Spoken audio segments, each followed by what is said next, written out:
Bonjour et bienvenue à un autre épisode du podcast de Raphaël. OK, cette semaine, je suis toute fraîchement revenue d'une retraite de 4 jours. Retraite incroyable avec toutes, juste des mamans entrepreneurs avec beaucoup d'ambition. Donc, c'était super nourrissant, super ressourçant, super inspirant. Fait que c'est ce qui fait que vous allez recevoir 2 épisodes cette semaine. J'avais préenregistré mon dernier épisode et je me suis permise de ne pas le publier vendredi avant de partir parce que j'étais un petit peu dans le rush avec les enfants, préparer les valises, préparer mes propres valises, puis toutes les autres petites choses à penser. Ce qui m'amène à vouloir enregistrer aujourd'hui un petit peu la continuité de mon autre épisode, que finalement, je suis comme partie là, sur une tangente là, avec les cours d'hiver, et puis c'est devenu un peu plus à propos de l'enfant. Mais là, je veux ramener ça à propos du parent, par rapport à ce que je disais, c'était normaliser de demander de l'aide.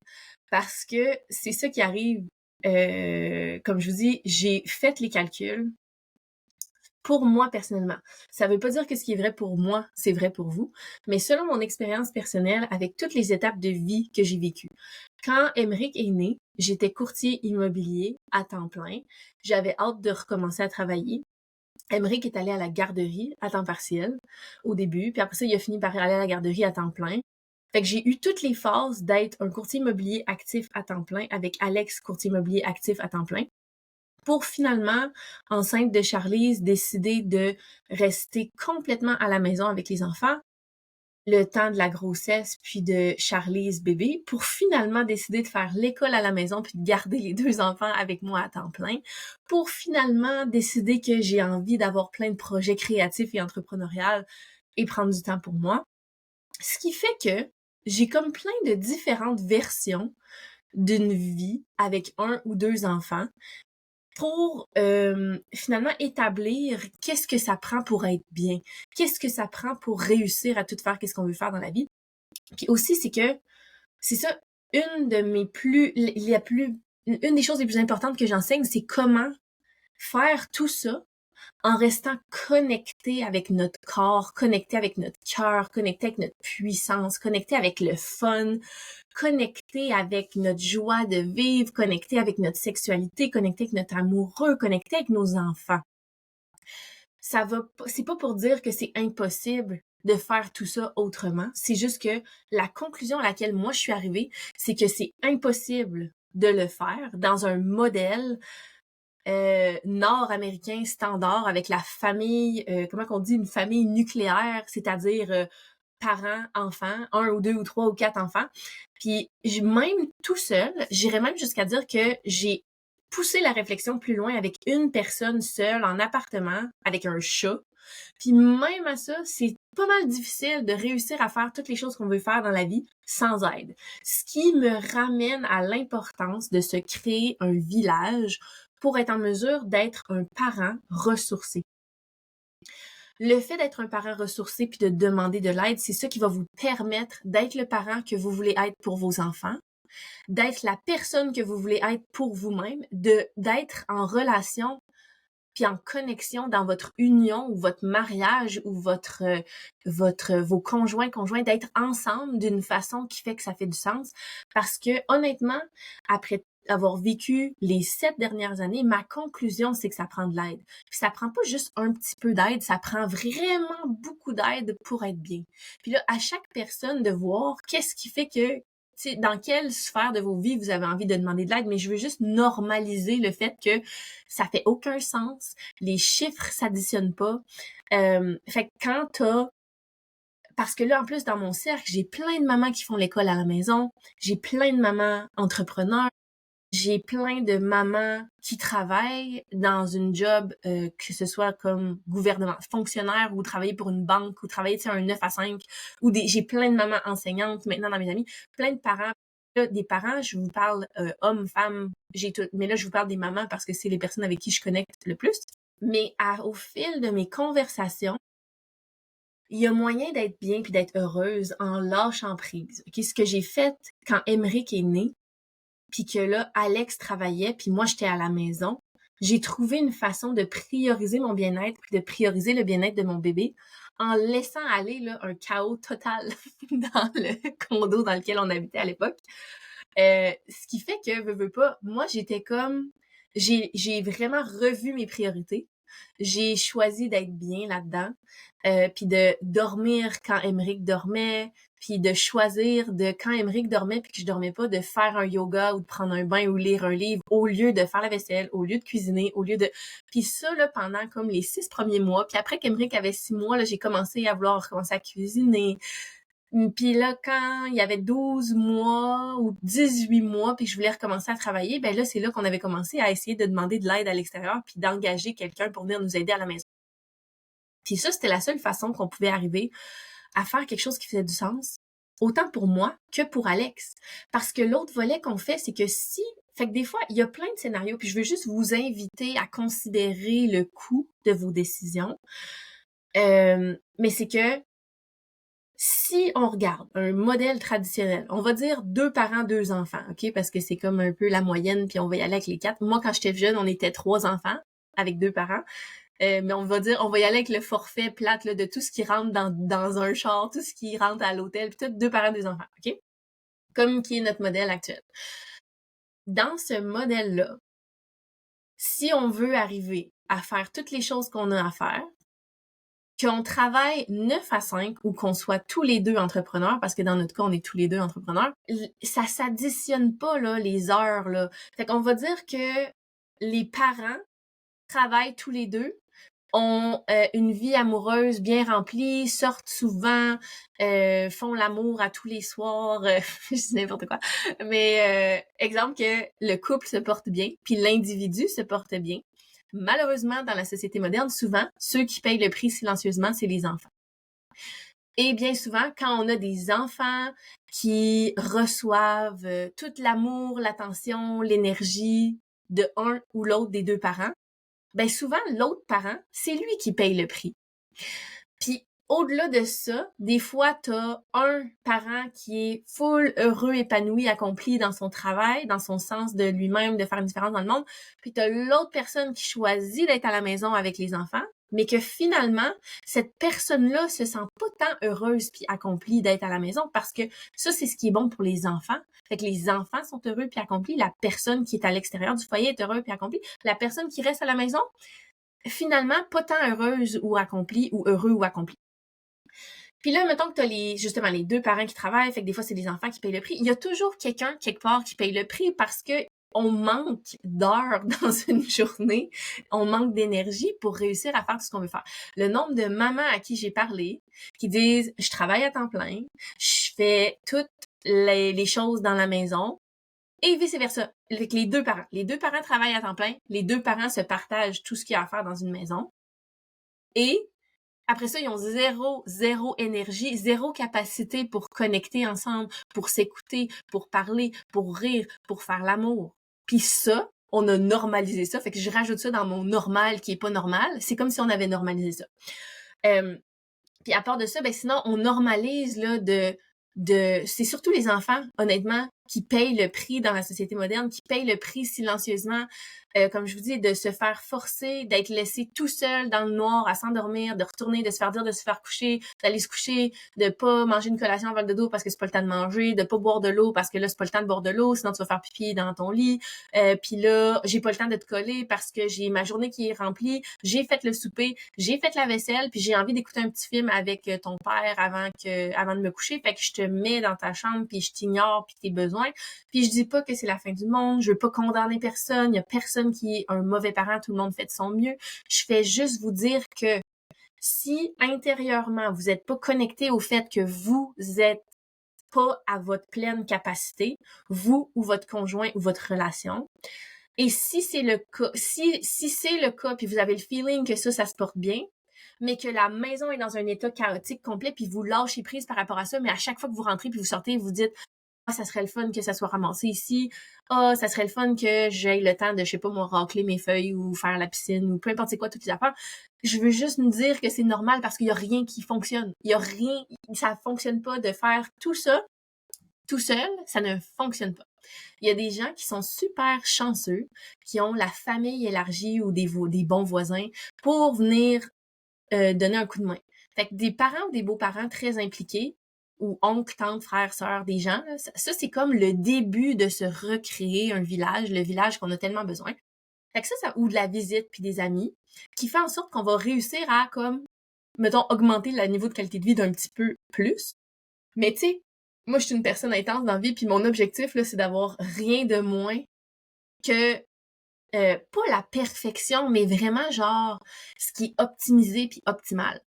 C'est une question de je veux que ça soit comme à son plein potentiel, je veux que ça soit juteux, je veux que ça soit cool, je veux que ça soit extraordinaire. Pas ordinaire, pas normal, extraordinaire, exceptionnel, exponentiel, vraiment le fun. C'est ça le but. Puis je trouve que on serait fou de se contenter de juste normal, juste correct, juste statu quo. C'est vraiment plate, puis ça fait partie de l'expérience humaine, mais on est ici pour créer rien d'autre que quelque chose d'exceptionnel. Puis si, en ce moment, la petite voix dans votre tête, elle vous dit « Ouais, mais ça, c'est pour les autres, c'est pas pour moi, parce que voici toutes les raisons pourquoi ça s'applique pas à moi, je vous envoie plein d'amour pour cette petite voix-là. » Sachez que la vérité, c'est que chaque personne a la capacité de créer une vie sur mesure pour lui ou elle, sans compromis, puis sans compromettre les besoins de personne. Ni de papa, ni de maman, ni de enfant numéro 1, enfant numéro 2, enfant numéro 1, 2, 3, 4, 5, 6, si c'est ça votre réalité. Mais c'est que, en quelque part, puis l'objectif, c'est pas que ce soit parfait. L'objectif, c'est de reconnaître quand est-ce qu'on est en train de se frapper la face sur un mur, puis quand est-ce qu'on peut demander de l'aide et de normaliser de demander de l'aide au lieu de se raconter l'histoire que le problème, c'est nous, que le problème, c'est la personne avec qui on est en relation ou que le problème, c'est nos enfants. Le problème, c'est personne. Le problème, c'est le fait qu'on essaye d'accomplir tout seul ou à 2 ou à 3 ou à 4 la job d'un village au complet. L'expression, là, ça prend un village pour élever un enfant, est pas sortie de nulle part. Et là, étant donné que j'ai passé une fin de semaine à me recharger avec plein de mamans entrepreneurs et que j'ai beaucoup d'énergie, il y a des mamans que leur business repose à 100% sur enseigner aux autres mamans comment se recréer un village. Ça s'appelle c'est comme du revillagement. Puis l'objectif derrière leur mission de vie puis leur travail, c'est de sensibiliser les parents au fait que ça prend un village et voici comment te le recréer. Ça, c'est leur mission de vie. J'ai d'autres mamans que leur mission, c'est la planification puis l'organisation puis la gestion de temps puis les systèmes pour permettre aux mamans ou aux parents de se libérer du temps pour pouvoir faire qu'est-ce qu'ils ont envie de faire. Fait que tu sais, il y a comme tout le volet, comme je vous ai dit, de la productivité, il y a comme le système, que oui, si tu as un système absolument non existant, il y a peut-être des petites modifications, des petites actions que tu peux ajouter qui vont venir comme te supporter dans ce que tu es en train de créer. Fait que ça peut être l'étape numéro 1, peut être aussi simple que on va ajouter un système pour venir supporter notre écosystème de ce qu'on est en train de créer. Mais l'autre volet, c'est que quand tu as un bon système, ben des fois, la clé, c'est pas d'aller chercher encore plus de productivité, c'est juste d'aller chercher de l'aide. Puis de l'aide, ça peut avoir l'air de n'importe quoi. Ça peut être, justement, c'est d'être créatif puis de pas voir là, juste qu'est-ce qui est dans le menu. Fait que là, c'est d'être ouvert à connecter avec nos voisins, à engager des gens qu'on va rémunérer pour venir nous aider. C'est d'aller, comme on a fait, accueillir quelqu'un qui voyage, loger, nourrir en échange d'aide dans la maison ou avec les enfants. C'est vraiment d'être créatif. Ça peut être quelqu'un qui est déjà là. Il y a plein de gens, puis honnêtement, l'humain a besoin de connecter, a envie de faire une différence. Fait que je fais juste vous inviter à devenir créatif. Il y a des mamans que je connais qui se partagent les repas. Fait que là, le dimanche, ils vont cuisiner. Au lieu de cuisiner pour 4, ils vont cuisiner pour 8. L'autre famille fait la même chose. Après ça, on s'échange. Fait que là, on a 2 repas de fête au lieu d'1, puis manger la même affaire trop longtemps. Il y a des repas préparés. Fait que ça, c'est l'autre affaire, c'est que si vous avez pas envie de cuisiner, mais vous avez pas envie non plus d'investir pour avoir quelqu'un qui vient vous préparer des repas chez vous ou qui le fait juste pour vous, ben vous pouvez investir dans un traiteur. Il y a plein de traiteurs. Puis après ça, ben des fois, c'est qu'on n'aime pas le goût du traiteur. Ça goûte pas comme la maison. Puis la conclusion pour nous en ce moment, c'est que là, j'ai repris la cuisine parce que j'ai réalisé que un des langages de l'amour à Alex, mon amoureux, c'est la nourriture. Fait que j'ai fait un petit reel avec les radis, j'ai fait pousser des radis juste pour lui dans mon jardin. Fait le fait que ce soit moi qui prépare la nourriture puis qui mette l'ingrédient magique qui est de l'amour pour lui, ça c'est vraiment ça dans son corps, il se sent aimé de cette façon-là. J'ai résisté cette idée-là. Je ne suis pas quelqu'un qui est passionné par la cuisine naturellement, mais en sachant ça, je le vois pour mes enfants, je le vois pour mon mari, que ça fait une différence. Fait qu'à ce moment-là, je vais choisir de déléguer autre chose qui fait pas une différence. Fait que c'est là où on a toujours le choix. Après ça, si je détestais cuisiner ou que je devais abandonner une partie de moi pour être en mesure de cuisiner pour ma famille, ça serait pas stratégique que je m'impose de faire ça. C'est toujours une question de capacité, de comment tu te sens dans ton corps, de c'est quoi l'impact, la différence que ça fait versus à quel point t'aimes ou t'aimes pas, ou tu détestes pas ce que tu es en train de faire. Fait que c'est toujours propre à chacun. Mais ce que je voulais normaliser, c'est le fait que selon mes calculs, ça ne fonctionne pas. Et ce que je voulais vous dire, donc pour me permettre d'aller 4 jours à l'extérieur, pendant que Alex avait lui aussi quelque chose de prévu pendant ces mêmes 4 jours-là, j'ai pu avoir ma mère, qui est extraordinaire, qui a choisi de prendre congé parce que ma mère est très jeune puis elle est activement dans le marché du travail et elle est courtier immobilier, comme Alex, comme moi j'étais avant, comme mon frère est courtier immobilier. On est une famille de courtiers immobiliers. Mais un courtier immobilier, ça travaille le soir, ça travaille la fin de semaine. Fait que c'est comme un couteau à double tranchant. Tu peux faire ce que tu veux avec ton horaire et en même temps, c'est très prenant. Fait que maman, ma belle maman d'amour, qui a pris congé pour être avec les enfants 4 jours. Donc ça, c'est parfait. Mais ce que je vous invite à observer dans l'histoire, c'est que si j'avais juste Alex sur qui reposer, c'est pas suffisant. On peut dire qu'il y en a un ou l'autre qui sacrifie l'événement dans lequel il avait envie d'aller, mais les deux, c'était des événements importants. Moi, c'est une retraite dans le cadre d'une formation professionnelle avec des mamans entrepreneurs ambitieuses. Et c'était une retraite extraordinaire. Jamais pour rien au monde, j'aurais voulu manquer ça.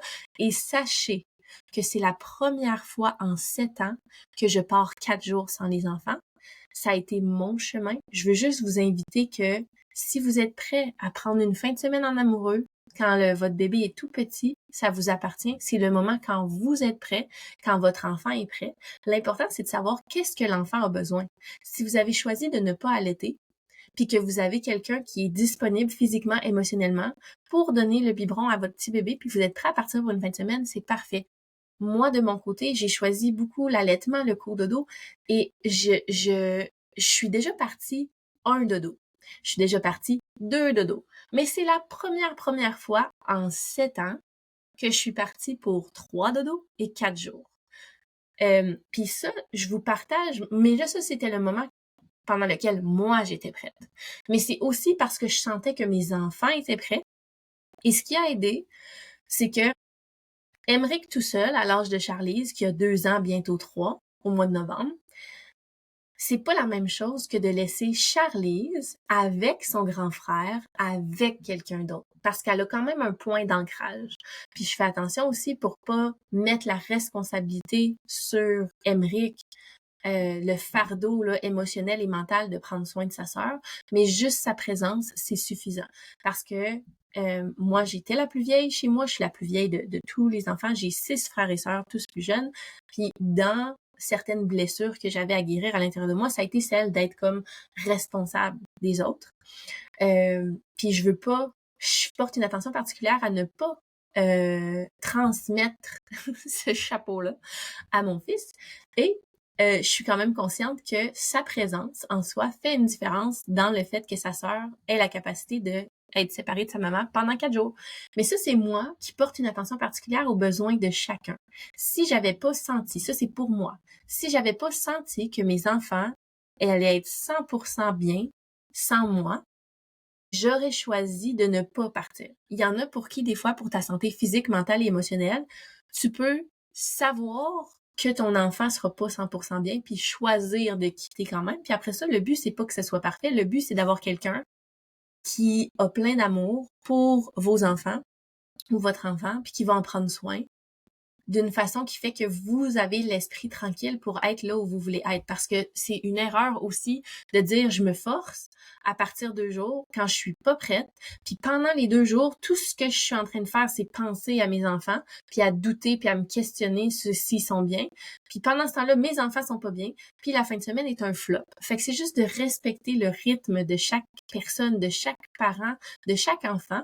Puis c'est sûr qu'on peut faire des choix, on choisit des fois, mais le but, c'est que ça soit par amour pour nous et non pas par peur de X, Y, Z. Fait que c'est pas je vais me séparer prématurément de mon enfant par peur qu'il devienne indépendant affectif, ou c'est pas non plus je vais rester 24 heures sur 24, 7 jours sur 7 avec tous mes enfants en tout temps par peur que ça soit pas parfait quand ils vont se faire garder. La ligne puis la nuance est mince, mais c'est vraiment de se connaître soi-même, de connaître nos enfants, de savoir avec qui on s'entoure, puis de recréer ce village-là pour nous. Fait que ça, c'est l'exemple des 4 jours qui viennent de passer. Je suis revenue hier. Puis honnêtement, ça a été extraordinaire. Les enfants avaient l'air bien. On s'est parlé à tous les jours. Puis on était très heureux de se retrouver, mais ça a donné tellement d'énergie. Puis ça a ouvert tellement de choses que des fois, c'est juste de considérer la possibilité. Je m'étais pas fait offrir de possibilité d'aller à quelque part physiquement pendant 4 jours toute seule. J'aurais pu dire que je m'en vais à l'hôtel une fin de semaine, mais là, c'est comme si j'avais un bon prétexte, quelque chose de motivant pour moi, qui m'a permis de tester ça puis de voir que c'est quelque chose qui est possible. Puis à partir du moment où c'est possible puis que ça a bien été, de dire c'est quelque chose que je vais intégrer dans ma vie à chaque mois, à chaque 3 mois, au minimum une fois par année, de créer ces moments-là. Mais pour ça, ça prend un village puis ça prend une personne de confiance. Fait que là, je vous donne un autre exemple, c'est que ce soir, j'ai un souper. Normalement, nous, le mardi soir, c'est notre soirée en amoureux. Puis j'ai ma tante, Sophia, qui est extraordinaire aussi, qui est la sœur de ma mère, qui vient garder les enfants à tous les mardis soirs pour qu'on puisse sortir en amoureux. Puis Sophia, elle aussi, très jeune, travaille à temps plein, vient chez nous après sa journée de travail. Puis là, normalement, nous, on sort souper le soir, là, il est, je sais pas moi, 6h45, 7h. Mais là, ce soir, c'est une soirée spéciale, puis il y a un souper qui est prévu à 18h. Et là, je vais vous dire ma démarche que j'ai faite pour être en mesure de quitter, parce que là, j'ai de la route à faire, fait qu'il faut que je parte vers 16h50 pour être à l'endroit où je veux être à 18h. Et Sophia n'a pas terminé de travailler à cette heure-là. Fait que là, j'ai écrit à ma mère pour savoir si elle était disponible. Elle n'était pas disponible. Et écrit à Sophia pour voir si elle était en mesure de venir d'avance et elle n'était pas disponible. Take 1, take 2. Je vais pas demander à Alex parce que c'est avec lui que je m'en vais souper. Fait que là, je suis take 3. J'ai demandé à mes voisins s'ils étaient en mesure de prendre les enfants en attendant que Sophia arrive, le temps que je parte, jusqu'au moment que Sophia arrive. Et ils m'ont dit oui. Et j'ai aussi demandé à une autre gardienne qui est déjà avec les enfants en ce moment pour que je puisse enregistrer le podcast, si elle avait la possibilité de rester plus longtemps pour être avec les enfants au moment où j'aurais besoin. Puis ma gardienne en tant que telle, elle a un chien. Fait qu'elle, fallait qu'elle communique avec une autre personne pour venir garder son chien pour qu'elle puisse rester avec mes enfants. Et si jamais elle ne pouvait pas faire ça, parce que là, finalement, c'est ça qui va arriver, j'avais mes voisins qui pouvaient. Mais là, je veux que vous voyez à quel point mon option numéro 1, c'est Alex. Puis après ça, j'ai ma mère, j'ai ma tante, j'ai ma gardienne, j'ai mes voisins. C'est 5 différentes options. Après ça, j'ai mon frère, j'ai ma soeur, j'ai plein de gens à qui je peux extensionner puis demander de l'aide. Mais juste pour vous dire à quel point ça prend un village, parce que si on a juste une personne, ça implique que ultimement, on sacrifie des choses qui sont importantes pour nous, ou on sacrifie quelque chose d'important pour nos enfants sans leur consentement, sans leur permission, puis ça leur coûte quelque chose, même si ils disent plus, parce que, comme je disais dans mon autre épisode, c'est pas parce que l'alarme est à off que le feu est éteint. Fait que c'est juste ce à quoi j'avais envie de vous sensibiliser, puis que je veux vous nommer en date d'aujourd'hui à quel point je suis entourée. Et toutes les personnes que je vous ai nommées excluent la personne qui habitait avec nous, qui a quitté le 22 septembre, qui est extraordinaire, qui s'appelle Laura, qui vient du Mexique, qui était déménagée chez nous pour 3 mois. Fait qu'en plus de tous les gens que je vous ai nommés, j'avais quelqu'un à temps plein qui habitait avec nous puis qui était disponible pour dépanner dans des circonstances comme ça.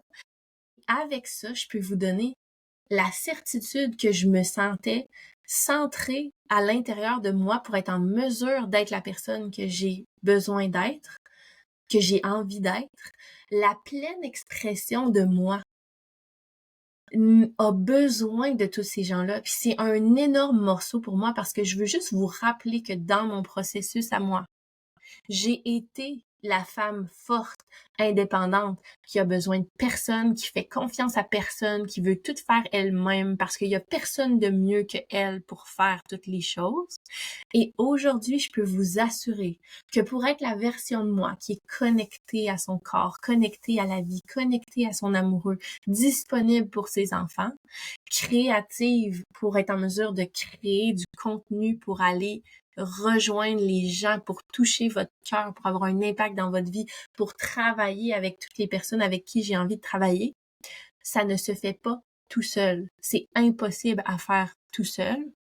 Fait que je veux juste normaliser ça, puis vous inviter à reconnaître quand est-ce que vous avez besoin d'aide, puis à demander de l'aide, puis à être créatif sur toutes les façons qu'on peut échanger entre nous, qu'on peut s'entraider, qu'on peut recréer ce sens de communauté-là qui est très déficitaire. Fait que des fois, c'est juste d'apprendre à connaître nos voisins. Ça peut être aussi simple que ça, puis d'apprendre à se connaître vraiment profondément pour qu'on puisse se faire vraiment confiance, pour faire en sorte qu'on puisse se créer des moments où on peut justement échanger les enfants d'une maison à l'autre, garder ça simple, parce que justement, de faire venir une gardienne, si elle n'était pas déjà ici, pour un petit moment, pour dépanner entre deux, versus de dire, est-ce que mes enfants peuvent être heureux, puis aimés, puis en sécurité avec des amis voisins de leurs âges, avec des parents en qui j'ai confiance et que j'aime beaucoup, ça fait toute la différence. Fait que c'est juste ça que j'avais envie de souligner aujourd'hui. Puis je vous envoie tout plein d'amour, puis on se dit à bientôt. Bye! Je vous envoie tout plein d'amour et je vous souhaite une excellente journée. À bientôt!